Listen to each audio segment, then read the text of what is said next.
الحمد لله وحده والصلاة والسلام على من لا نبي بعده أما بعد فأعوذ بالله من الشيطان الرجيم بسم الله الرحمن الرحيم اقرأ باسم ربك الذي خلق خلق الإنسان من علق اقرأ وربك الأكرم الذي علم بالقلم علم الإنسان ما لم يعلم وقال تعالى الرحمن علم القرآن محترم و مکرم عزیز اساتذہ و معلمین کرام، اللہ رب العزت کا بے انتہا فضل اور احسان ہے کہ اس خدا وحدہ لا شریک لہ نے ہم لوگوں کو دین کے ساتھ تعلیم و تعلم کے ساتھ جوڑے رکھا ہے۔ اس پر اللہ کا ہم زندگی بھر بھی شکر ادا کریں تو شکر ادا نہیں ہو سکتا، اس لیے کہ اللہ رب العزت نے ہم لوگوں کو اس زمرے میں شمار فرمایا ہے کہ جس زمرے کو اللہ رب العزت نے خیر امت بدلایا، بہترین کا خطاب پیارے نبی حضرت محمد عربی صلی اللہ علیہ وسلم نے ہم کو دیا ہے۔ بخاری شریف کی صحیح حدیث کے اندر یہ بات موجود ہے، خیرکم من تعلم القرآن وعلمہ، کہ تم میں بہترین وہ ہے، تم میں سب سے بہترین سب سے اچھا وہ ہے جو قرآن کو سیکھے اور سکھلائے۔ تو اللہ رب العزت نے ہم لوگوں کو ان زمروں میں شامل فرمایا ہے کہ جن کی فضیلت قرآن اور احادیث میں بیان کی ہے۔ انہی مکاتب قرآنیہ مدارس اسلامیہ کے پڑھانے والے مدرسین اور معلمین کے متعلق امام حضرت ابن عباس رضی اللہ عنہ کی تفسیر کے اندر خود موجود ہے، جس میں وہ فرماتے ہیں وَلَكِنْ كُونُوا رَبَّانِيِّينَ بِمَا كُنْتُمْ تُعَلِّمُونَ الْكِتَابَ وَبِمَا كُنْتُمْ تَدْرُسُونَ۔ ربانیین فرمایا، رب والے فرمایا، ربانیین، کہ اللہ رب العزت نے بڑا انتخاب کیا، کس وجہ سے؟ بِمَا كُنْتُمْ تُعَلِّمُونَ الْكِتَابَ، کہ تم اللہ کی کتاب کلام اللہ کو سکھلاتے ہیں اور اس کا درس دیتے ہیں۔ دیکھو ہمارے ماضی قریب کے اکابر اور بزرگوں میں سے ایک واقعہ یاد آیا، حضرت قاری صدیق صاحب بانوی رحمۃ اللہ علیہ، بڑے اللہ والے زبردست بزرگ تھے۔ اگر ہمارے اپنی زبان کے اندر زندہ ولی اگر ان کو کہا جائے تو بجا ہے، اور ان کے ایسی بہت سارے معجزات اور ان کی بہت ساری کرامتیں ایسی ہیں جو لوگوں نے خود اپنی نگاہوں سے دیکھا ہے اور لوگ اس کے معترف بھی ہیں۔ بڑے اللہ والے بزرگ زندہ ولی۔ حکومت وقت نے ایک مرتبہ ٹرین ان کے نام سے جاری کی اور وہ ٹرین کا وقت مقرر کیا تھا، فلاں فلاں تاریخ کو ٹرین جاری ہوں گی اور حضرت آگے بیٹھیں گے ڈرائیور کے پاس، اور اس کے بعد جو ہے تو وہ ٹرین شروع ہوگی قطب کے نام سے، یو پی اور باندہ کے اندر۔ تو حضرت کسی وجہ سے سفر میں چلے گئے تھے، آنے میں تاخیر ہو گئی تو 3 دن تک ٹرین جو ہے تو ان کی وجہ سے مؤخر کر دی گئی۔ خیر بڑے اللہ والے بزرگ تھے، اپنے علاقے میں بھی مشہور تھے، اور بلکہ پورے ہندوستان پورے عالم میں اللہ نے ان کو شہرت عطا فرمائی تھی۔ ان کا جو واقعہ میں بیان کرنے سے پہلے ان کی تھوڑی سی حالات پر روشنی ڈالنا چاہتا ہوں کہ حضرت جس وقت مدرسے میں پڑھنے کے لیے آئے مزار سہارنپور کے اندر، تو حضرت نے اس وقت بہت حالات تھے، پریشانی کا عالم تھا، اور حضرت کا کھانا اس وقت جاری نہیں ہو پایا۔ مدرسے سے بڑے بڑے مدارس میں کھانا جو ہے تو اسی کسی شرائط کی بنیاد پر جو تو جاری ہوتا ہے، ہر کس و ناقص کا کھانا مدرسے کی طرف سے نہیں ہوتا۔ آج اللہ نے بہت سہولتیں عطا فرمائی مدارس کے اندر کہ سب جتنے بھی طلبہ آتے ہیں ان کا تمام کا کھانا بھی الحمدللہ جاری ہو جاتا ہے۔ تو اس وقت ان کا کھانا جاری نہیں ہوا، اپنے استاد کی خدمت کرتے تھے، 3 منزلہ عمارت تھی، وہاں پر پانی پہنچاتے تھے بالٹی سے نیچے سے بھر بھر کر، پھر جو ہے تو ایک روٹی ملتی تھی یا 2 روٹی ملتی تھی۔ ایک طالب علم ان کے گاؤں سے باندہ سے اور آ گئے، ہتھورا باندہ میں حضرت تھے، میرا وقت وہاں پر لگا ہے اللہ کے راستے میں، تو وہ مدرسہ بھی ہے مدرسہ اسلامی عربیہ ہتھورا باندہ، حضرت کی جو ہے تو محنت ہے وہاں پر ماشاءاللہ۔ تو وہ دوسرا بھی اسی کھانے میں شریک ہو گیا، تیسرا بھی شریک ہو گیا۔ اب اتنا 24 گھنٹے میں اتنا 2 روٹی کس کو برداشت، پھر بھی محنت کر کے پڑھے۔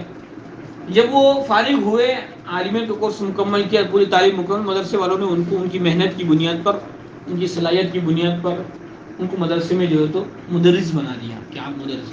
ان کا پڑھنے پڑھانے کا مشغلہ تھا، دوسرا اور کوئی مشغلہ نہیں تھا ان کا، صرف جمعہ کے لیے نماز باہر نکلتے تھے۔ تو ایک مرتبہ جب باہر نکلے تو چوراہے دکانوں پر بازار کے اندر جو ہے تو اخبار فروش بھی رہتے ہیں، تو اخبار بچھا کر وہ جو ہے تو اخبار بیچ رہا تھا، تو حضرت کی نظر ایک اخبار پر پڑی، اس میں سرخیوں میں ہیڈنگ پر یہ لکھا ہوا تھا ہتھوڑا ضلع باندھا میں ارتداد کی لہر. حضرت کی ایسی نظر پڑی تو بولا کہ ضلع باندھا تو میرا ضلع ہے.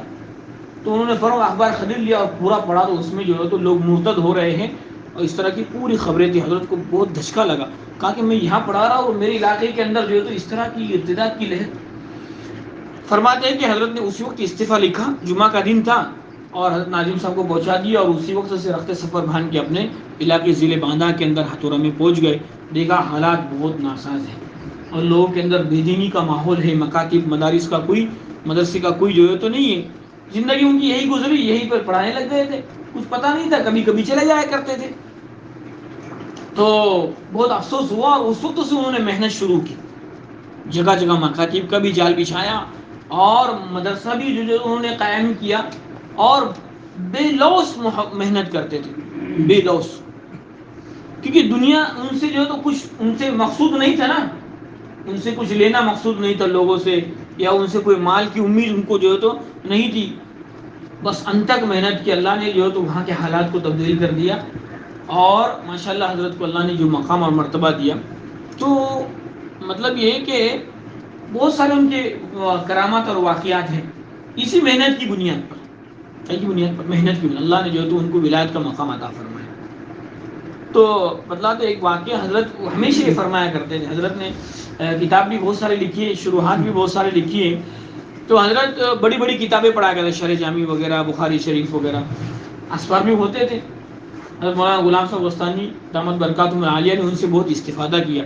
اپنے مدرسے کی نشاط العلوم کی بنیاد بھی انہی کے ذریعے سے رکھوائی. تو حضرت کو بہت چاہتے تھے. تو فرماتے کہ مدرسے میں آتے, بخاری شریف پڑھاتے تھے, بڑی بڑی کتابیں, وقت نہیں ملتا تھا, اسفار بھی ہوتے, تب بھی روزانہ ان کا یہ معمول تھا کسی دینیات کے بچے کو اپنے پاس بلاتے, کسی مدرس کو بولتے کہ بچے کو جو تو میرے پاس بھیج دو دینیات کے, اور اس سے قرآن سنتے یا اس کو قرآن پڑھواتے. کسی اردو کے بچے کا جو تو ایک آدھا رکوع سن لیتے, ایک اس کو تھوڑی سی مشق کرا دیتے 2-3 منٹ کے اندر, پھر یہ حدیث بیان کرتے خیرکم من تعلم القرآن وعلمہ. کتنا اہتمام تھا ہمارے اکابر و اسلاف کا احادیث پر. ایک فکر سوار تھی کہ بھئی اللہ نے اس نسبت کے ساتھ ہم کو جوڑے رکھا ہے تو یہ نسبت کے ساتھ میرا تعلق ہے, لہٰذا میں جو ہے تو اس زمرے میں جو ہے تو شامل رہوں. تم میں بہتر ہوئے جو قرآن کو سیکھے اور سکھلائے. تو فرماتے ہیں کہ بھئی اللہ رب العزت نے جو ہم کو جس نسبت کے ساتھ جوڑے رکھا ہے, قرآن کے ساتھ, قرآن کی تعلیم کے ساتھ, قرآن کو زندہ رکھنے کے ساتھ, تو اللہ کا بہت بڑا احسان اور اللہ کی بہت بڑی عنایت ہمارے ساتھ ہے. لہٰذا ہم اس پر اللہ کا شکر بجا لائیں. کیا کریں؟ ہم احساس کمتری میں مبتلا نہ ہو کہ بھئی وہ جو تو فلاں صاحب ہمارے ساتھی وہ ماشاءاللہ وہ بخاری شریف پڑھا رہے ہیں, یہ بڑی بڑی کتابیں پڑھا رہے ہیں, یا فلاں آدمی وہ کر رہا ہے, وہ مدرسے میں پڑھا رہا ہے. ہم جو تعلیم دے رہے ہیں یہ اساس اور بنیاد ہے. کیا ہے یہ؟ اساس اور بنیادی تعلیم ہے ہماری. اور ہماری یہ بنیادی تعلیم اگر مضبوط ہوں گی اور ہم اس میں دل اور جان سے محنت کرنے والے بن جائیں گے تو قیامت کے لیے قیامت میں اللہ رب العزت جو ہم کو مقام اور مرتبہ عطا فرمائیں گے, ہم رہتی دنیا میں اس کو سوچ نہیں سکتے جو مقام اور مرتبہ ملے گا. اور یہ جو نسل در نسل, سلسلہ در سلسلہ یہ چلتا رہے گا. ہمارا ہم نے کسی کو سکھلایا, قرآن مجید ہم نے صحیح طریقے سے بدلایا اور صحیح تجوید کے ساتھ قرآن مجید ہم نے اس کو جو تو بدلایا بچے کو, وہ زندگی بھر عمل کرتا رہے گا, اس کا ثواب بھی ہم کو ملتا رہے گا اور اس کے ذریعے سے دوسرا کوئی سیکھنا اس کا بھی ثواب ہم کو ملتا رہے گا. یعنی قیامت تک کے لیے سلسلہ جاری رہے گا. اسی لیے مکاتب اسلامیہ اور یہ مدارس قرآنیہ جو ہم اللہ رب العزت نے جاری فرمایا, ہمارے اکابر کی بڑے فکرے تھی, بڑے فکرے تھی. علامہ اقبال رحمۃ اللہ علیہ جس وقت دورے یورپ سے واپس آئے اور انہوں نے یورپ کا پورا ماحول دیکھا, اور اس وقت جو ہے تو اندلس اور قرطبہ کا جو ہے تو جائے مسجد قرطبہ کو انہوں نے دیکھا, جو عیسائیوں کی آج بھی عیسائیوں کے قبضے کے اندر ہے. دنیا کی سب سے بڑی مسجد جامع قرطبہ کے نام سے ابھی بھی جو تو موجود ہے, میوزیم بنی ہوئی ہے. ایک وقت تھا جہاں پر دین اور اسلام کا چرچا تھا اور طوطی بولتا تھا علوم اسلامیہ کا, لیکن جب انہوں نے وہاں پر آ کر دیکھا تو آنے کے بعد انہوں نے یہ نظریہ پیش کیا کہ دیکھو میں جو ہے تو قرطبہ اور اندلس کو دیکھ کر آیا ہوں جہاں پر مسلمانوں کی 700 سال تک حکومت رہی. کتنے سال تک؟ 700 سال تک جس پر یہاں پر مسلمانوں کی حکومت رہی ہے. میں وہاں پر اس جگہ کو دیکھ کر آیا ہوں کہ اور وہ فرمایا کہ دیکھو ان مدارس اسلامیہ اور ان مکاتب قرآنیہ کو اسی طرح جاری رہنے دو، اور ان میں پڑھنے والے بچے کو ان کو اسی طرح اس میں جو ہے تو پڑھنے دو، ورنہ ایک وقت وہ آئے گا جس کو میں اپنی آنکھوں سے دیکھ کر آیا ہوں کہ قرطبہ اور اندلس کے اندر ہسپانیہ، جس کو ہسپانیہ ابھی نام دیا گیا، اس کے اندر ملت اسلامیہ اور اسلام کے کھنڈرات اور اسلام کے جو ہے تو عمارتوں کے علاوہ وہاں پر اسلام کا کوئی نام باقی نہیں رہا ہے۔ کیوں؟ کیا ہوا؟ کیا وجہ ہوئی؟ اس کی وجہ صرف اور صرف یہی ہے کہ وہاں پر ان مکاتب قرآنیہ کا جال بچھایا نہیں گیا تھا، اور ان مدارس کی صحیح فکریں نہیں کی گئی تھی، ان کو جو ہے ذہنی ارتداد سے اور ذہنی ارتداد کے جب وہ شکار ہو رہے تھے اس تعلق سے ان کی کوئی فکر نہیں کی گئی تھی۔ تو آج بھی ہندوستان کے اندر وہی تاریخ دہرائی جا رہی ہے، قریب قریب وہ سازشیں وجود میں آ رہی ہے کہ جس کے ذریعے سے ہندوستان کو بھی وہی ہسپانیہ اور اندلس کی تاریخ جس میں دہرائی جائے، اور اس کے لیے اس کے تعلق سے اسی وقت سے کوشش کی گئی جس وقت تک سے انگریز اس دنیا میں ہندوستان میں آئے تھے۔ مغلیہ سلطنت کا جب جو ہے تو انحطاط ہو گیا اور مغلیہ سلطنت جب ختم ہو گئی، انگریز کا جب تسلط ہو گیا، تو ان کا یہی منشا تھا کہ یہاں سے ہندوستان کے اندر سے مسلمانوں کے تشخص کو، ملی تشخص کو، دینی تشخص کو ختم کر دیا جائے، اور مسلمان صرف نام کے باقی رہے اور ان کے مذہب سے وہ جو ہے تو بیزار ہو جائے۔ اس کے لیے انہوں نے بہت ساری کوشش کی، لیکن قربان جائیے ہمارے اکابر اور اسلاف علماء کرام پر، جنہوں نے اس تعلق سے جو فکر اور کوشش کی، اللہ اکبر کبیرہ۔ آج ہم انہی کی جو تو فکر اور کوشش کی بنیاد پر آج ہم اس طرح ہمارے جو تو اسلامی تشخص اور دین کے ساتھ باقی ہے، ورنہ ہر گھر کے اندر انجیل پڑھائی جاتی، بت پرستی اور وثنیت کا بول بالا ہر گھر کے اندر ہوتا، لیکن اللہ رب العزت نے جو ہے تو کرم فرما ہندوستان کے مسلمانوں پر، اور وہ جو ہے تو جو کئی سالوں کی کوشش کے باوجود بھی وہ اپنی کوششوں میں کامیاب نہیں ہوئے۔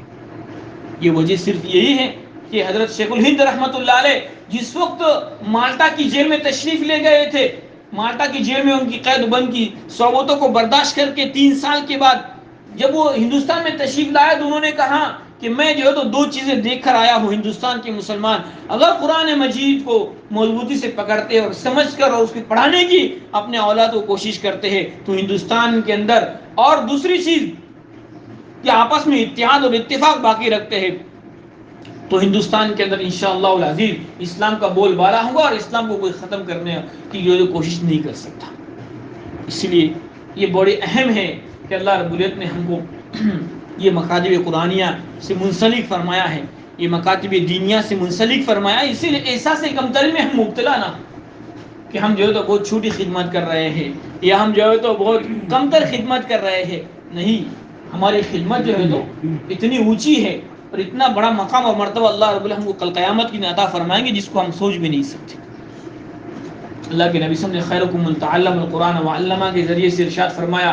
ابن عباس رضی اللہ تعالیٰ نے تفسیر کے اندر وَلَكِنْ كُونُوا رَبَّانِيِّينَ بِمَا كُنْتُمْ تُعَلِّمُونَ الْكِتَابَ وَبِمَا كُنْتُمْ تَدْرُسُونَ کے ذریعے سے علماء ربانیین میں ہم کو جو تو شمار کیا گیا ہے، لہذا احساس کمتری میں مبتلا نہ ہو۔ البتہ کچھ چیزیں ایسی ہیں جس کا ہم پاس اور لحاظ رکھیں، کیونکہ اللہ نے اس زمرے میں ہم کو شامل کیا ہے، لہذا ہم مقتدا ہیں، ہم امام ہیں، اور امام اور مقتدا کو جو تو دیکھا جاتا ہے، اس کی پیروی کی جاتی ہے، اس کی نقش قدم پر چلا جاتا ہے۔ جب وہ امام اور مقتدا اگر صحیح معنوں میں اپنے جو ہے تو زمرے میں، علماء کے زمرے میں شامل رہتے ہوئے صحیح نہج اور صحیح طریقے پر چلتا رہے گا، تو اس کو دیکھ کر آنے والی امت بھی صحیح ڈھنگ سے جو ہے تو چلتے رہے گی۔ اسی لیے ہم سب سے پہلے تو اپنی ذات کی اصلاح کریں، ہم اپنی ذات کی جو ہے تو فکر کر لیں۔ فکر یہ ہے کہ ہم جو ہے تو الحمدللہ ہم پوری فکر تو ہم ماشاءاللہ کر ہی لیتے ہیں، لیکن ہم سے جو ہے تو کوئی ایسا عمل سرزد نہ ہو۔ دیکھو ہماری فضیلت بھی بہت بڑی ہے، ہمارے جو ہے تو اللہ نے جو تو انعامات بھی ہم پر جو ہے تو بہت زیادہ رکھے ہیں، فضائل بھی قرآن مجید میں، حدیث میں اللہ کے نبی صلی اللہ علیہ وسلم نے ارشاد فرمایا کہ اللہ تعالیٰ ان علماء کرام کو کل قیامت کے دن جمع فرمائیں گے، اور اللہ رب العزت ان کی جو تو مغفرت فرما دیں گے۔ ما جعلت علمی وحلمی فیکم الا ان اردت ان اغفر لکم ولا ابالی۔ حدیث کے الفاظ ہے کہ میں نے میرا علم اور میرا حلم تمہارے اندر اس لیے رکھا تھا تاکہ میں تمہاری اس کے ذریعے سے کیا کر دوں، مغفرت کروں، اور اس میں مجھے کوئی پریشانی نہیں ہے، اور مجھے جو ہے تو کوئی شرمندگی یا اس طرح کا کوئی جو ہے تو پرواہی نہیں ہے کہ میں تمہاری مغفرت میں کوئی کوتاہی ہو. یعنی اللہ تعالیٰ نے جو مقام دیا ہے کل قیامت میں ہم کو ملنے والا ہے. تو اس کے لیے ہم صحیح معنوں میں جو ہے تو علماء کی زمرے میں شامل رہے، کیونکہ اللہ رب العزت نے خود قرآن میں فرمایا ہے انما یخشى اللہ من عبادہ العلماء، کہ حقیقی معنوں میں خشیت اور للہیت اور تقوی اختیار کرنے والے جو ہوتے ہیں وہ علماء کرام ہوتے ہیں. لہذا ہم خشیت اور للہیت کو اور تقوی کو سب سے پہلے لازم رکھیں. دیکھو ہمارے اندر اگر خشیت الہی ہوں گی اور تقوی ہوگا ہمارے اندر، تو انشاءاللہ ہمارے پاس پڑھنے والے بچوں کے اندر بھی وہی چیزیں کیا ہوں گی، منتقل ہوگی، اور وہی چیزوں کے اثرات جو تو لوگوں پر پڑیں گے. کیونکہ امام مقتدی ہوتا ہے، نماز پڑھاتا ہے، اس کے اثرات بستی میں منتقل ہوتے ہیں. تو ہمارے اندر تقوی اور للہیت اگر ہیں تو بستی میں وہ اثرات منتقل. دیکھو ہمارے یہ جو سلسلہ ہے، قافلہ ہے ہمارے علماء کرام کا، حضرت مولانا قاسم نانوتوی رحمۃ اللہ علیہ، حضرت مولانا مفتی رشید احمد صاحب گنگوئی رحمۃ اللہ علیہ، مولانا شبیر احمد، علامہ انور شاہ کشمیری، بڑے بڑے ہمارے اکابر علماء کرام دنیا میں سے گئے. ان تمام کا جو ہے تو بیت اور ارشاد کا جو سلسلہ تھا کس سے تھا؟ حضرت حاجی امداد اللہ مہاجر مکی رحمۃ اللہ علیہ سے، برابر، کوئی عالم دین نہیں تھے. اور ان کا جو سلسلہ تھا بیت اور ارشاد کس سے تھا؟ مولانا میاں جی جنجانوی رحمۃ اللہ علیہ سے. کون تھے مولانا میاں جی؟ مکتب میں پڑھانے والے ایک مدرس تھے. جنجانا جو ہے تو ایک علاقہ ہے یو پی کے اندر، لیکن اللہ نے کیا مقام دیا تھا، قطب عالم جس کو کہیں گے، محور جس کو کہیں گے، پورے لوگوں کا محور ایک شخص تھا، وہ حضرت میاں جی جنجانوی. میاں جی کس کو بولتے؟ یو پی کے اندر جو مکتب پڑھا اس کو میاں جی بولتے. وہ مکتب پڑھا کرتے بچوں، ان کے پاس پڑھنے والے بچے اللہ کے ولی اور جو ہے تو ولایت کے مقام پر پہنچتے تھے. کیا صلاحیت، کیا مقام ہوگا، کیا جذبہ. وہ آسمان سے تھوڑی آئے تھے اور زمین سے تھوڑی پیدا ہوئے تھے، وہ اللہ رب وہ اس طرح کی محنت انہوں نے کی تھی، اس طرح کے جو ہے تو اپنے آپ کو ڈھالا تھا، اور اللہ سے اس طرح قرب اور تعلق پیدا کر دیا تھا کہ اللہ کے مقرب بندوں میں شامل ہو گئے، اور اللہ تعالیٰ نے رہتے دم تک ان کے لیے صدقہ جاریہ کر دیا. تو اتنے بڑے بزرگ اور اللہ والے. تو یہ جو ہے تو کیا ہوتا ہے، محنت سے ہوتا ہے اور فکر سے ہوتا ہے. دیکھو اگر ہماری محنت اور فکر رہے گی انشاءاللہ، اللہ سے ہمارا اگر تعلق صحیح رہے گا تو انشاءاللہ عزیز ہمارے پڑھائی میں بھی جو ہے تو نکھار آئے گا، ہمارے تعلیم میں بھی نکھار آئے گا، اور ہماری امامت اور ہمارے خطابت میں بھی جو تو نکھار آئیں گا، اور ہمارے ذریعے سے اللہ تعالیٰ بہت بڑا اصلاح کا کام ہے. ہم خود جو ہے تو صالح بنیں گے تو ہم مسلم بھی بنیں گے. اگر ہمارے اندر ہم خود اگر جو ہے تو صالح ہے، نیک ہے، تو انشاءاللہ ہم سے پڑھنے والے کہ ہمارے پیچھے اقتداء کرنے والے لوگ بھی انشاءاللہ نیک اور صالح رہیں گے. اسی لیے ہم خود کو جو ہے تو خود کے تعلق سے ہم فکر مند ہو جائے. سب سے پہلے بنیادی بات تو یہ ہے کہ ہم جو ہے تو فکر مند خود کے تعلق سے ہو جائے، کہ ہمارے اپنے خود کی پابندی ہو، ہمارے اپنے خود کی نمازوں کی پابندی ہو، ہمارے اپنے خود کی صبح شام ذکر اور تسبیحات کی پابندی ہو. اگر ہم کسی اللہ والوں سے بیعت نہیں ہیں تو انشاءاللہ ان کے ہاتھ پر ہم بیعت ہو جائیں. دیکھو ہمارے اکابر اور اسلاف کا جتنا بھی سلسلہ بڑے بڑے ولایت کے مقام پر پہنچے ہیں تو اسی طرح پہنچے ہیں، کسی اللہ والوں کی صحبت میں رہ کر، کسی اللہ والوں سے بیعت ہو کر. اگر ہم جو ہے تو ان کی نگرانی کے اندر اپنے اعمال کو پیش کریں، بیعت ہونا یہ برکت کے لیے نہ ہو، ہم بیعت ہو جائے اور ان سے تعلق رکھیں. ہمارا خط و کتاب کے فون کے ذریعے سے ہم کہ حضرت میرا اس طرح ہے، گناہ کی طرف میرا دل مائل ہوتا ہے، نماز میں میرا جی نہیں لگتا، یا میرے جو پڑھنے پڑھانے میں میرا جی نہیں لگتا، یہ جو بھی ہو اللہ والوں کے سامنے رکھیں گے نا، تب جا کے انی لکم ناصح امین. حضرت مولانا سید ابو الحسن علی الحسنی ندوی رحمۃ اللہ علیہ نے جو وصیت فرمائی تھی بڑے بڑے، تو انہوں نے یہ فرمایا تھا کہ بھائی تم ایک کام کرو، فراغت کے بعد کسی کو اپنا صالح اور اپنا مشیر بنا، اپنا جو تم مسلح بنا لو، مشیر بنا لو، ان سے مشورہ طلب کیا کرو کسی اللہ والوں کو، یعنی کسی سے ہمارے تعلق اور نسبت ہو جن سے ہم جڑ کر جو کیا کریں، ان کی زیر نگرانی ہم کام کریں. کہ انسان کا نفس ہے، اور انسان کا نفس کیا کرتا ہے، انسان کو بہکا دیتا ہے. کیونکہ شیطان کو بہکانے والا کون تھا؟ کوئی دوسرا شیطان نہیں آیا تھا، اس کا نفس تھا. اس نفس نے جو ہے تو شیطان کو بہکا دیا. وہ معلم الملائکہ تھا، معلم الملائکہ خطاب سے نوازا گیا تھا، لیکن نفس میں ایک بات آئی، اور انا خیر منہ خلقتنی من نار وخلقتہ من طین، کہ میں بہتر ہوں. تکبر تھا نا، تو تکبر کی وجہ سے وہ کیا ہوا؟ دائیں درگاہ ہوا، رجیم ہو گیا، مردود ہو گیا. اسی لیے انسان کا نفس جو ہے نا، اس لیے شاعر کہتا ہے توقی نفس کا لا تأمن غوائلہا فالنفس اخبث من 70 شیطانا، کہ تو اپنے آپ کو اپنے نفس سے بچائے رکھ اور اس کی دھوکے میں مت پڑ، اس لیے کہ 70 شیطان سے زیادہ خطرناک ہے انسان کا نفس جو ہے نا. اسی لیے کسی اللہ والوں سے ہمارا تعلق ہو اور کسی سے جو ہے تو ہم ان سے ربط میں رہے، ضبط میں رہے، ان سے تعلقات میں رہے، ان سے ہمارے اعمال کو پیش کرتے رہے، ان کی دعائیں شامل یہاں رہتی ہے اور قلب کی اصلاح اس کے ذریعے سے ہوتی ہے. ان فی الجسد لمضغہ اذا صلحت صلح الجسد کلہ واذا فسدت فسد الجسد کلہ الا وہی القلب. وہ اللہ نے لوتھڑا رکھا ہے انسان کے بدن کے اندر، وہ صحیح سالم ہو تو پورے اعمال نکلنے والے صحیح سالم. انسان کی نگاہ بھی صحیح جگہ پر جائیں گے، کان بھی صحیح سنیں گے، زبان بھی صحیح بولیں گی، ہاتھ بھی صحیح جگہ ہوں گے. ورنہ انسان کو بگڑنے کے اسباب جو نا ہمارے اپنے ہاتھوں کے اندر موجود. دیکھ رہی ہے یہ جو اسباب ہے، یعنی مطلب سازشیں اتنی بڑھ گئی ہے نا، سازشیں اتنی بڑھ گئی کہ ایک وقت تھا ٹی وی اور وی سی آر کو بہت بڑی بری چیز سمجھنے علماء کرام اس کی تردید کیا کرتے تھے.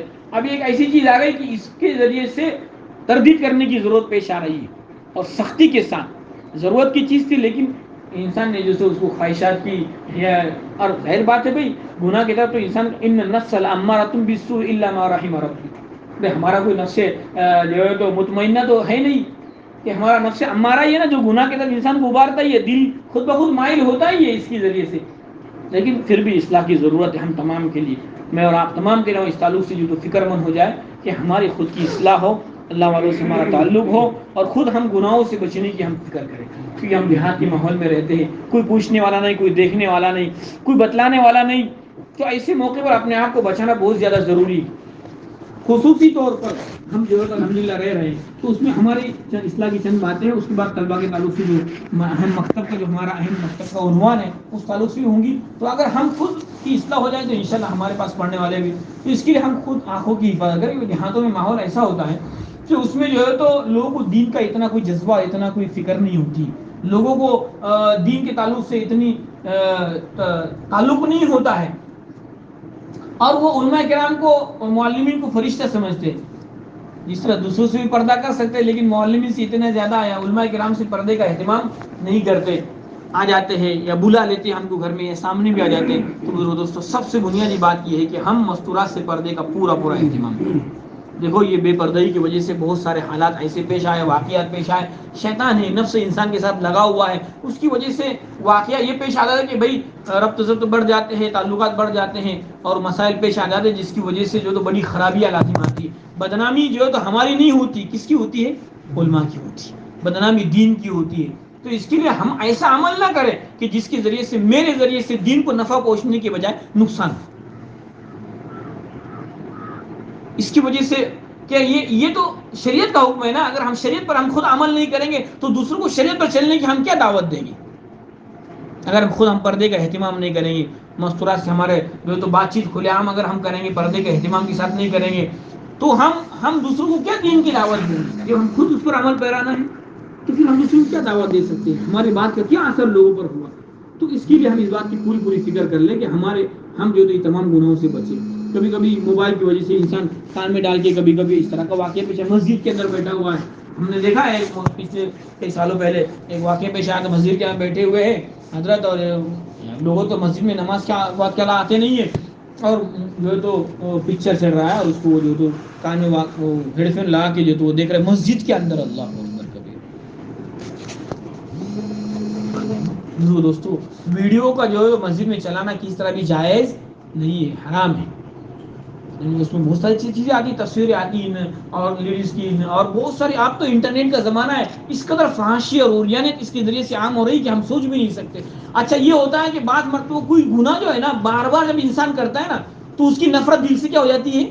ختم ہو جاتی ہے. پہلی مرتبہ جب انسان کوئی چیز دیکھتا ہے یا گناہ ہوتا ہے اور بار بار جب وہ کرنے لگتا ہے تو اس کی نفرت ختم ہو جاتی ہے. حضرت ہمارے شیخ مفتی احمد صاحب خانپوری دامت برکاتہم العالیہ وہ فرماتے کہ ہم جب دارالعلوم دیوبند جایا کرتے تھے تو جب دارالعلوم دیوبند کا اسٹیشن آتا تھا یا دہلی کا اسٹیشن آتا تو ایک بڑا بورڈ لگا ہوا تھا، اس پر ایک تصویر عورت کی بنی ہوئی تھی، ایڈ لگا تھا نا اس میں تصویر. تو پہلی بار تو ہماری نگاہ پڑی اس وقت.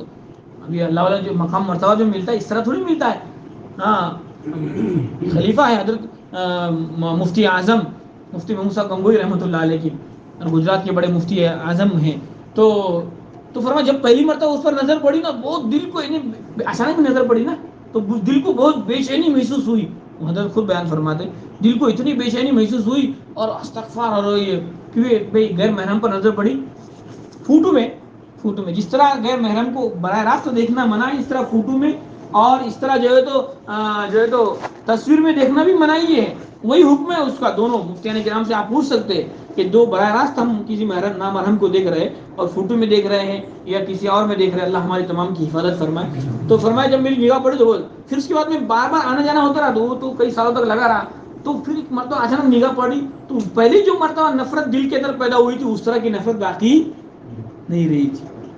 کیوں؟ وہ فرماتے کہ بھئی جو چیز بار بار کی جاتی نا، تو اس کی نفرت اور نوست دل سے کیا ہو جاتی ہے، نکل جاتی ہے. تو یہ بہت ضروری چیزیں تھی جو بتانا تھی. تو ہم جو ہے تو خود اس بات کا اہتمام کریں. دوسری بات یہ ہے کہ دیکھو الحمدللہ مکاتب قرآنی ہمارے ذمے ہیں، طلبہ کی تعلیم و تربیت ہمارے ذمے ہے. ہم طلبہ کی تعلیم و تربیت کے تعلق سے پورے فکر مند ہو جائیں، چوکنا رہیں. دیکھو یہ طلبہ ہمارے پاس کیا ہے، امانت ہے. یہ وقت ہم کو جو ملا ہوا ہے، تنخواہ جو ہم کو ملتی ہے، یہ ہمارے تعلیم اور تعلم کی بنیاد پر ملتی ہے. ہم جو وہاں پر فریضہ انجام دے رہے ہیں، بچوں کی تعلیم و تربیت کر رہے ہیں. حضرت مولانا منیر احمد صاحب علیہ دامت برکاتہ فرماتے ہیں یہ طلبہ ہمارے لیے معاش بھی ہے اور معاد بھی ہے. کہ ہمارے معاش یعنی ان کو پڑھائیں گے تو الحمدللہ ہمارے روزی کا مسئلہ بھی الحمدللہ حل ہو جائے گا، اور ہماری آخرت بھی. تو ہم معاش کی کے تعلق سے کیوں فکر مند رہے؟ ہم آخرت کو سامنے رکھتے ہوئے کریں. کیا کریں؟ ہم معاش کے تعلق سے اللہ تعالیٰ خود بھی نہیں. دیکھو اسماعیل علیہ السلام نے کیا فرمایا تھا، وَأْمُرْ أَهْلَكَ بِالصَّلَاةِ وَاصْطَبِرْ عَلَيْهَا لَا نَسْأَلُكَ رِزْقًا نَحْنُ نَرْزُقُكَ وَالْعَاقِبَةُ لِلتَّقْوَىٰ. کہ آپ اپنے اہل و عیال کو نماز کا حکم کیجئے اور اس پر پابندی سے عمل پیرا رہیے، مضبوطی سے قائم رہیے. ہم آپ سے رزق نہیں چاہتے، رزق تو ہم آپ کو دیں گے. اس سے علماء کرام نے کیا فرمایا کہ بھائی تعلیم اور تعلم میں ہم لگے ہوئے ہیں، تو ہم جو ہے تو فوکس ہمارا جو ہو، ہمارا مطمح نظر جو ہو، یہ صرف تعلیم ہو. بچوں کی صحیح تعلیم و تربیت ہو جائے، قرآن صحیح طریقے سے پڑھنا ان کو آ جائے، اور ہمارے پاس پڑھنے والے بچے یہ جو ہے تو صحیح طریقے سے قرآن مجید پڑھنے والے بن جائیں. دیکھو اس میں ہم پابندی، وقت بھی ہمارے لیے ضروری ہے، وقت کی پابندی. کچھ ہم جو تعلیم کا وقت ہے اس سے کچھ دیر پہلے ہم وضو سے فارغ ہو کر آ جائیں اور اپنے موبائل کو اس وقت بند کر دیں. کیا کر دیں؟ اپنے موبائل کو بند کر دیں. دیکھو یکسوئی کے ساتھ ہماری تعلیم ہوگی، ہمارے پاس پڑھنے والے طلبہ جو ہے تو کیا ہوں گے، مضبوط رہے گی. بعض مرتبہ ایسا ہوتا ہے کہ امام صاحب آگے بیٹھ جاتے ہیں، طلبہ بھی آتے رہتے ہیں. اب حضرت یہ موبائل کے اندر مشغول ہے، یا فون آ رہا ہے جا رہا ہے، یہ ہے، اور طلبہ جو ہے تو اپنے مستی کے اندر مشغول ہے. وقت کس طرح نکل جاتا ہے پتہ بھی نہیں چلتا. 1-1.5 گھنٹے کا جو وقت ہے اسکول کے اندر، ان کا جو وقت لگ رہا ہے وہ 5 گھنٹے لگ رہا ہے، لیکن ہمارے پاس جی 1.5 گھنٹے کا وقت، 1 گھنٹے کا وقت لے کر آتے بہت قیمتی ہے ہمارے لیے. اسکول کے اندر جو نصاب ابھی جو جاری کیا گیا ہے، دیکھو میں تم کو بتاتا ہوں، اسکول کے اندر جو وقت ابھی جو نصاب نیا نصاب آنے والا ہے، اس کے اندر پورے جو تو گیٹ اور جو تو بت پرستی اور وثنیت کو جو داخل کر دیا گیا. اب یہ بچہ اگر ان تمام چیزوں کو 4 یا 5 گھنٹے پڑھ رہا ہے تو خود بخود اس کے دل کے اندر کفر اور الحاد کی جو ہے تو نوست نفرت باقی نہیں رہے گی، اور ارتداد خود بخود نسلوں میں ہمارے کیا ہوگا، بڑھتا چلا جائے گا. اسی لیے مکاتب بہت ضروری ہے. ہم ان کو، ان کے عقائد کو صحیح کریں، ان کے اعمال کو ہم صحیح کریں. دیکھو ہمارا جو نصاب تعلیم ہے اس کے تعلق سے بھی انشاءاللہ بتائیں گے کہ اس کے اندر وہ تمام چیزیں موجود ہیں. اس تمام کو چیزوں کو پڑھانا ہے ہم کو، ان کے عقائد کی صحیح فکر کرنا ہے. دیکھو ایک مرتبہ جماعت میں جب چل رہے تھے اس وقت جانا ہوا تھا، تو وہ بڑا علاقہ یو پی کا بڑا علاقہ، وہاں پر ایک تعلیم ایسی بچے آئے کھیلنے کے لیے. تو میں نے بچے کو بلایا، میں نے پوچھا کہ بیٹا تم کون سی اسکول میں پڑھتا؟ کہا میں کانوینٹ میں پڑھتا ہوں، انگلش میڈیم اسکول میں پڑھتا ہوں. تو میرا کس کی ہے؟ تو سب بتایا اس نے بھی، عیسائی ہے، ایسا ویسا. میں بولا کیا کیا کراتے آپ کو؟ تو بتایا ایسی چیزیں کراتے ہیں نا کہ عیسائیت کے تعلق سے وہ تمام چیزیں کرنے لگاتے، وہ کراس کا یہ سب چیزیں. میں بولا تو تمہارے والدین کو معلوم ہے؟ بولے پتہ نہیں، ہم نے تو نہیں بتایا، لیکن تمہارے والدین کو بات ہے. تو میں نے ان کے والدین سے رابطہ کیا، ان کو کچھ پتہ نہیں تھا، کوئی خبر نہیں تھی اسکول کے اندر ان کو کیا پڑھایا جا رہا ہے، کوئی خبر نہیں تھی ان کو. والدین کوئی فکر میں نہیں ہے، خالی اولاد اللہ کی نعمت دی ہوئی ہے، لیکن جب ان کو خود کی زندگی میں دین نہیں ہے تو وہ اپنے اولاد کو کیا سکھائیں گے؟ خود کی زندگی میں دین نہیں ہے تو اپنے اولاد کو کیا فکر کریں گے؟ دن بھر جاتے کمانے کے لیے, بس کما کر لاتے, وہی ان کا ٹارگیٹ وہی ہے کہ بس کھاؤ کماؤ اور بس ختم کرو مسئلہ, ہے نا. تو یہ اس تعلق سے ہم کو فکر کرنا ہے. تو میں نے ان کو بلایا, پھر ذمہ داروں کو بلایا. بہت سارے طلبہ وہاں پر پڑھا کرتے, جب معلوم پڑا تو جتنے بھی طلبہ وہاں پر 25-50 جو طلبہ پڑھا کرتے تھے, سب کے سب اسی جو تو عیسائی مشنری اسکول کے اندر اسی طریقے سے ان کی جو عبادت کے اندر عیسائی طریقے پر عمل کیا کرتے تھے. اب دیکھو ان کا ایمان باقی رہا. اس تعلق سے ہم کو کیا کرنا ہے, فکر کرنا ہے کہ نہیں. تو اس کے لیے یہ جو نصاب آ رہا ہے نا, اس سے پہلے ہم جو ان طلبہ کے تعلق سے فکر مند ہو جائیں, ہے نا. ان کو جو ہے تو صحیح عقائد جو ہے تو ہم ان کو بتلائیں کہ اسلامی عقائد کیا ہے, اسلامی جو ہے تو رہن سہن کیا ہے, اسلامی طور و طریقہ کیا ہے. صرف قرآن کے تعلق سے ہم کو فکر کرنا ہی ہے, لیکن ان عقائد کے تعلق سے اور ان جو ہے تو احادیث اور دعاؤں کے تعلق سے بھی ہم کو جو تو ان کی فکر کرنا ہے اور ان کو جو تو یاد کرانے کی کوشش کرنا ہے. نمازوں کے تعلق سے عملی مشق وغیرہ ہے. تو ایک بنیادی بات جو میں بتا رہا ہوں آپ کو, کہ قرآن کا صحیح کرنا یہ بہت زیادہ ضروری ہے نا. قرآن کا صحیح کرنا بہت زیادہ ضروری. کس طرح قرآن صحیح کیا جائے؟ قرآن صحیح کرنے کے لیے سب سے پہلے تو یہ ہے کہ ہم خود جو ہے تو قرآن کے الفاظ اور اس کی ادائیگی ہم کو صحیح طریقے سے خود آنا چاہیے. تجوید کے ساتھ قرآن مجید پڑھنا کیا ہے بھائی؟ تجوید کے ساتھ قرآن مجید پڑھنا کیا ہے؟ فرض عین ہے. الاخذ بالتجوید حتم لازم من لم یجود القرآن آثم. علامہ ابن جزری رحمۃ اللہ علیہ نے یہ فرمایا ہے کہ بھائی تجوید کے ساتھ قرآن مجید کا پڑھنا حتمی اور لازمی فرض چیز ہے, اور جو قرآن مجید کے ساتھ قرآن مجید کو تجوید کے ساتھ نہ پڑھے اور نہ پڑھائے وہ گنہگار ہے. علامہ جزری رحمۃ اللہ علیہ, ان کا ایک فتویٰ یہ ہے, انہوں نے لکھا ہے کہ بڑے مجوید تھے ماشاء اللہ, نشر وغیرہ بڑی بڑی کتابیں تجوید کی اور قرات کی انہوں نے لکھی ہے. تو حضرت نے ایک فتویٰ لکھا ہے کہ بھائی اگر کوئی شخص قرآن مجید پڑھ رہا ہے, بیٹھا ہوا ہے, قرآن سامنے کھلا ہوا ہے, قرآن پڑھ رہا ہے, ہم جان رہے قرآن پڑھ رہا ہے, لیکن تجوید کے ساتھ قرآن شریف نہیں پڑھ رہا ہے, تجوید کے ساتھ قرآن شریف نہیں پڑھ رہا ہے, اور کوئی آدمی اس کے سامنے کھڑے ہو کر خدا کی قسم تو قرآن شریف نہیں پڑھ رہا ہے, خدا کی قسم تو قرآن شریف نہیں پڑھ رہا ہے, تو اللہ نے فرماتے اپنی قسم میں حانث نہیں, اس کی قسم نہیں ٹوٹے گی, اس لیے کہ بغیر تجوید کے قرآن ہی نہیں ہے. وَرَتَّلْنَاهُ تَرْتِيلًا, ہم نے قرآن کو ترتیل کے ساتھ نازل کیا. اللہ قرآن میں فرماتے ہیں, اور فرماتے اللہ وَرَتِّلِ الْقُرْآنَ تَرْتِيلًا, قرآن کو ترتیل سے پڑھو. ترتیل کیا ہے؟ حضرت علی رضی اللہ تعالیٰ سے کسی نے پوچھا ترتیل کیا ہے, فرمایا الترتیل ہوا تجوید الحروف معرفت الوقوف, کہ تجوید یہ ترتیل یہ تجوید حروف کی تجوید کا جاننا اور وقف کی جو ہے تو معرفت حاصل کرنا. تو یہ تجوید ترتیل کا قرآن میں اللہ نے فرمایا. تو بھائی اسی لیے تجوید کے ساتھ قرآن مجید. اور ایک فتویٰ اور لکھا ہے انہوں نے, ہے نا, ہم کو برا نہیں لگنا چاہیے, فتویٰ ہے لکھا ہوا ہے کہ اگر کوئی آدمی معلم قرآن شریف لوگ بچوں کو پڑھا رہا ہے اجرت کے ساتھ پڑھانے کی اس کو گنجائش ہے, شریعت میں دی گئی ہے, تو قرآن مجید اگر اجرت کے ساتھ پڑھا رہا ہے لیکن تجوید کے ساتھ نہیں پڑھا رہا ہے, تجوید کے بغیر پڑھا رہا ہے, یا مکمل رعایت حروف کی ادائیگی صحیح طریقے سے نہیں کرا رہا ہے, تجوید کے ساتھ نہیں پڑھا رہا ہے, تو وہ اجرت لینا اس کے لیے جائز نہیں ہے. اب بتلاؤ بھائی کہ میں ہمارے لیے کتنی سوچنے کی بات ہے. کوئی مسئلہ نہیں, اگر ہمارے اندر کوئی کمی ہے یا ہمارا تجوید کے ساتھ اگر ہم نہیں, تو کوئی اس میں شرمندگی کی بات نہیں ہے, ہم سیکھیں. اطلب العلم من المہد الی اللحد, علم کو حاصل کرنا ہے. اگر ہم تجوید کے ساتھ نہیں پڑھ سکتے قرآن مجید تو ہم سیکھیں, کیونکہ ہم نماز پڑھاتے ہیں نا. تو اگر ہماری نماز درست تو پیچھے مقتدی کی نماز درست, اگر ہماری نماز درست نہیں تو مقتدی کی نماز بھی درست نہیں, اور عند اللہ ماخوذ ہوں گے, ہے نا. اگر ہمارے جو تو حمزہ اور عین میں کوئی فرق نہیں ہے, تو اور ہمارے تا میں کوئی فرق نہیں ہے, زا اور سا اور اس میں جو تو وا میں کوئی فرق ہمارا نہیں ہے, وا کی ادائیگی ہمارے اگر صحیح نہیں ہے, تو ہم کو سوچنے کی بات ہے کہ بھئی سوچیں ہم اس تعلق سے, فکر کریں اس تعلق سے. تجوید کے ساتھ پڑھنا تو بہت ضروری ہے قرآن مجید, کم از کم صفات لازمہ یہ تو ہم کو صحیح طریقے سے آنا چاہیے, ورنہ ایک حرف دوسرے حرف سے سمجھ میں ممتاز نہیں ہوگا. تو اور تا کا مخرج ایک ہی ہے, تو کا مخرج اور تا کا مخرج ایک ہی ہے, سا اور زال اور وا کا مخرج ایک ہی ہے, لیکن ان کی ادائیگی میں فرق ہو جاتا ہے صفات کی وجہ سے. تو اگر ہم یہ فرق نہیں کریں گے تو معنی ہی بدل جائیں گے, لہن جلی واقع ہو جائے گی. مفتی شاکر صاحب ایک مرتبہ تشریف لائے تھے,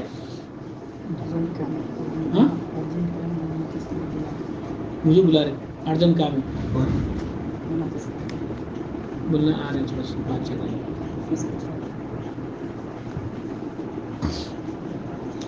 تو مفتی شاکر صاحب ایک مرتبہ کسی گزر رہے تھے اپنے مہاراشٹر کے جو ہے تو ماشاء اللہ ذمہ دار بھی ہے، ذمہ دار مطلب بڑے علماء میں شمار ہوتے ہیں، سب جانتے واقف ہے اس سے. تو ایک مرتبہ گزر رہے تو گزرتے ہوئے جگہ نماز پڑھنے کا ان کو موقع ملا. تو امام صاحب جو ہے تو سری نماز تھی تو اللہ اکبر جو بول رہے تھے تو اللہ اکبر کو اللہ اکبر بول رہے تھے. کیا بول رہے تھے؟ اللہ اکبر، ہے نا. تھوڑا کھینچ رہے تھے، مد کر رہے تھے اس کے اندر، مد بدل اللہ اکبر. اب یہ کہ بھائی انہوں نے نماز ہو گئی تو بلایا، بھائی آپ کیا پڑھ رہے تھے؟ فرمایا کہ اس طرح میں پڑھا. تو اور دوبارہ سنا ان کو کہ بھائی کچھ غلطی تو نہیں میرے سننے کے اندر. فرمایا کہ آپ کی نماز ہی نہیں ہوئی. کیا ہے اللہ اکبر کا مطلب کیا؟ اللہ بڑا ہے. اللہ اکبر کا مطلب کیا اللہ بڑا ہے. فتویٰ لکھا ہوا ہے مفتیان کرام نے کہ بھائی اس کی وجہ سے نماز فاسد ہو جاتی ہے انسان کی. سمجھ میں آئے دوست؟ اب یہ غلطی انسان کی ہو جاتی ہے. اللہ اکبر بولنا چاہیے تو اللہ اکبر بول رہے. اللہ خیر عما یشرکون، کہ اللہ قرآن میں اللہ فرمایا کیا اللہ بہتر ہے یا پھر وہ لوگ وہ چیزیں جو جس کے ساتھ وہ شریک ٹھہرا رہے اللہ کو. تو اس کے لیے ہم اس بات کی ذکر کریں بھائی دیکھو ہمارے جو تعلیم صحیح ہو، ہمارے تعلیم میں ہماری نکھار ہو، ہماری تعلیم صحیح ہو، اس میں کوئی کم تری کی بات نہیں ہے، بلکہ اگر ہم نہیں ہمارے صحیح ہے تو ہم اس کو صحیح کرنے کی فکر کریں. اور سب سے پہلے بنیادی بات یہ ہے کہ ہم اپنے وقت کو صحیح جو تو استعمال کریں، ہے نا. یہ اللہ کے پاس امانت ہے اور اس کے پاس اس کا جو تو وقت کا حساب دینا پڑے گا. اسی لیے اس وقت کی جو ہے تو امانت داری کے ساتھ پوری فکر کے ساتھ 1 گھنٹہ طلبہ کو ملتا ہے، ہم یہ فکر کریں کہ دل اور جان سے ان کو پڑھائے کہ بھائی یہ پڑھنے والے میرے پاس بچے کچھ بن کر جائیں. ان کی جو ہے تو عقائد کی ایک تو تجوید کے ساتھ قرآن مجید کی پڑھنے کی ہم فکر کریں ان کی کہ بھائی وہ تجوید کے ساتھ قرآن شریف پڑھے، نورانی قاعدہ صحیح طریقے سے پڑھے، ادائیگی ان کی جو تو صحیح ہو اور حروف کی ادائیگی ان کی صحیح ہو اور وہ ترقی کرے. بعض مرتبہ ایسا ہوتا ہے کہ سستی اور قائلی کی وجہ سے طلبہ کئی سال پڑھتے ہیں، کوئی نتیجہ حاصل نہیں ہوتا. 5 سال پڑھے ابھی تک نورانی قاعدہ ہی چل رہا ہے. تو 20 سالوں سے ہم فکر کر لیں کہ بھائی نورانی قاعدہ ہمارا جو نصاب تعلیم بنایا گیا ہے، الحمدللہ میں بتاتا ہوں آپ کو نصاب تعلیم مولانا محفوظ صاحب